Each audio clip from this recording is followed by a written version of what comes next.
Assalamualaikum warahmatullahi wabarakatuh. Perkenalkan, saya Amelia Firmansyah dari kelas A3 PGSD akan menjelaskan tentang hakikat dan fungsi bahasa. Hakikat bahasa.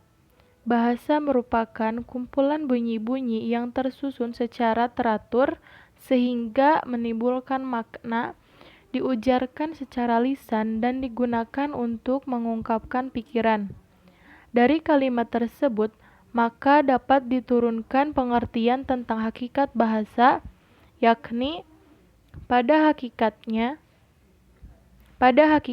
bahasa adalah bunyi ujar atau lisan. Bahasa memiliki sistem. Bahasa itu bermakna dan bahasa memiliki fungsi. Pada hakikatnya, bahasa adalah bunyi ujar atau lisan. Hal ini dapat dijelaskan dengan fakta sejarah bahwa orang atau kelompok orang atau masyarakat sejak zaman dahulu telah dapat melakukan komunikasi dengan menggunakan bahasa yang telah disepakati bersama secara lisan. Selanjutnya, bahasa memiliki sistem. Bunyi-bunyi bahasa yang diujarkan disusun berdasarkan ketentuan-ketentuan yang dibuat oleh kelompok masyarakat pengguna bahasa tersebut. Selanjutnya, bahasa itu bermakna. Konsep ini berkaitan dengan konsep tentang sistem bahasa di atas.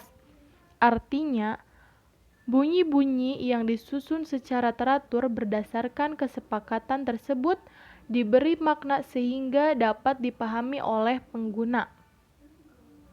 Bunyi-bunyi yang disusun tidak berdasarkan sistem tidak akan bermakna. Terakhir, bahasa memiliki fungsi. Orang berbahasa karena ingin mengungkapkan sesuatu yang ada dalam pikirannya.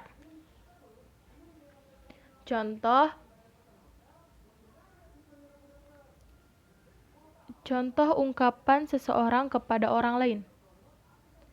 Bu, besok di rumah saya ada acara. Tolong siapkan 25 kue kukus dan 25 potong ayam goreng beserta nasi dan lalapnya ya.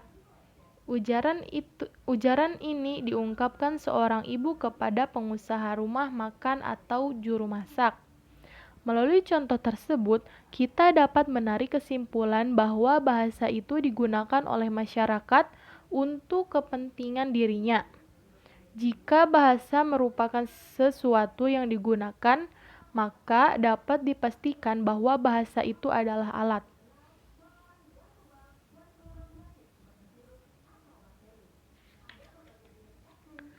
Fungsi bahasa. Fungsi bahasa ada 8. Pertama, bahasa sebagai sarana komunikasi. 2. Bahasa sebagai sarana integrasi dan adaptasi. Ketiga, bahasa sebagai sarana kontrol sosial. Keempat, bahasa sebagai sarana memahami diri. Kelima, bahasa sebagai sarana berpikir logis. Keenam, bahasa membangun kecerdasan. 7. Bahasa mengembangkan kecerdasan ganda. 8. Bahasa membangun karakter. Pertama, bahasa sebagai sarana komunikasi. Indikator kemampuan berbahasa Indonesia yang komunikatif mencakup 1. Kemampuan organisasional yang terdiri atas A. Kemampuan gramatikal atau kosakata, dialek atau ragam, morfologi, sintaksis, fonologi atau grafologi. Dan B. Kemampuan tekstual atau retorika dan kohesi. Kedua, kemampuan pragmatik yang terdiri atas A. Kemampuan ilokusionari atau fungsi ideasional, fungsi manipulatif, fungsi heuristik, dan fungsi imajinatif.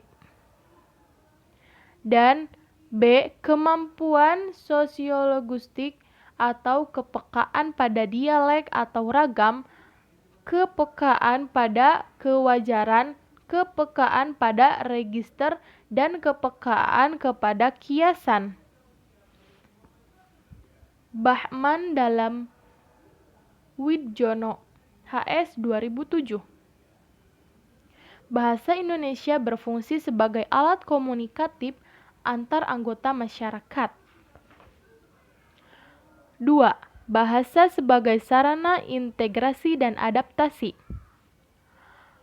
Bahasa Indonesia berkedudukan sebagai bahasa nasional dan bahasa negara merupakan fungsi integratif. Dengan bahasa, orang dapat menyatakan hidup bersama dalam suatu ikatan. Bahkan, terkadang bahasa menimbulkan suatu kekuasaan yang merupakan sinergi dengan kekuatan orang lain dalam integritas tersebut. Ketiga, bahasa sebagai sarana kontrol sosial.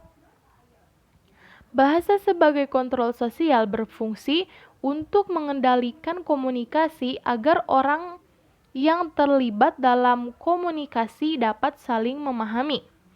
Keempat, bahasa sebagai sarana memahami diri. Membangun karakter seseorang harus dapat memahami dan mengidentifikasi kondisi dirinya terlebih dahulu. Kelima, bahasa sebagai sarana berpikir logis.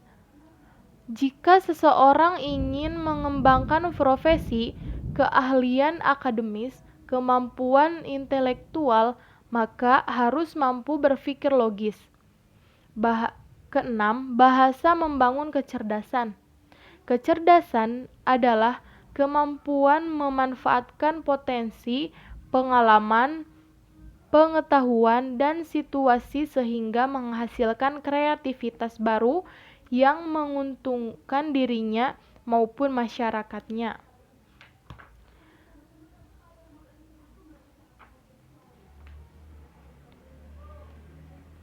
Ketujuh, bahasa mengembangkan kecerdasan ganda. Selain kecerdasan berbahasa, seseorang mungkin memiliki beberapa kecerdasan sekaligus. Kecerdasan-kecerdasan tersebut dapat berkembang secara bersamaan. Selain memiliki kecerdasan berbahasa, orang yang tekun dan mendalami bidang studinya secara serius kemungkinan akan memiliki kecerdasan produktif. Hal tersebut menandakan orang itu dapat terkonsentrasi secara sinergi ke dalam satu keahlian. Terakhir, bahasa membangun karakter. Kecerdasan merupakan bagian dari karakter manusia.